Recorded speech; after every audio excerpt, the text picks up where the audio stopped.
theme, One Earth, One Family, One Future. So today we are in a position to adopt, through the finance track, people-centric, action-oriented and far-sighted approach, and as a result of which several outcomes of the finance track will certainly reflect these objectives with which we started the negotiations. It has been very clear in our mind that we should ensure that no one is left behind in our pursuit of global solutions. So we have endeavored to support countries, especially those from the global south, to be an integral part of the global decision-making process.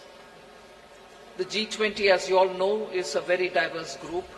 Each country is at different milestones of economic development, and their trajectory is also very different in achieving their developmental goals. So through well-curated debates and careful assimilation of all the perspectives, the Indian presidency has crafted solutions that resonate with each member, offering a shared path forward for all. Many action-oriented outcomes of this presidency contain comprehensive strategies that cater to the unique needs and aspirations of all developing nations. We assumed the presidency at a challenging time of geopolitical tension. The Indian presidency has worked to ensure that these divergences don't overshadow the core developmental outcomes or concerns of the global community that demand collaborative solutions. So today, as I look back at the 10 months of Indian presidency, I am left with gratitude and satisfaction. I can confidently state that the Indian G20 presidency has walked the talk. Now, let me share with you just some of the key achievements of the Indian presidency, the finance track. First one is the outcomes which are focused on strengthening the MDBs to address shared global challenges of the 21st century. So under this strengthening MDBs, there are 4 key highlights that I'd like to bring to your notice. The first one is agreement on the need for a better, bigger, and more effective MDBs. It is so necessary to have better, bigger, and more effective MDBs because the developmental demands from all across the globe is so high, these institutions will have to be better and bigger. This is also going to contribute to enhancing representation and voice of developing countries in the decision making.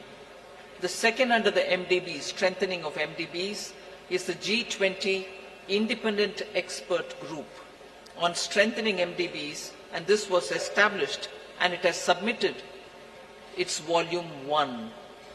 The first report, their report consists of 2 volumes. The first volume has already been submitted. The report recommends a triple agenda that dovetails with the call for the bigger, better, and more effective MDBs.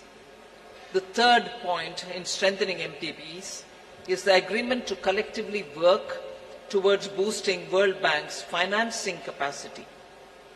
Here the options will be explored that will deliver a powerful boost to the IBRD headroom to support low-income and middle-income countries. And the fourth, endorsement for the G20 roadmap for implementation of the recommendations of an independent panel on capital adequacy framework of the MDBs. So the CAF recommendations are focused on enabling MDBs to use their existing resources effectively. The roadmap estimates, this is going to be of interest for the media, the roadmap estimates that implementation of the CAF and the measures thereby will potentially yield additional lending headroom of approximately $200 billion over the next decade. So through these achievements, India has harnessed the opportunity provided by the G20 presidency to effectively articulate and embed the priorities of the Global South in the larger global conversation on the MDB reforms. I move to the second, laying the building blocks for a globally coordinated and comprehensive policy and regulatory framework for crypto assets. The global push for clearer policies on crypto assets has gained momentum under the Indian presidency, and a global consensus is emerging on the same.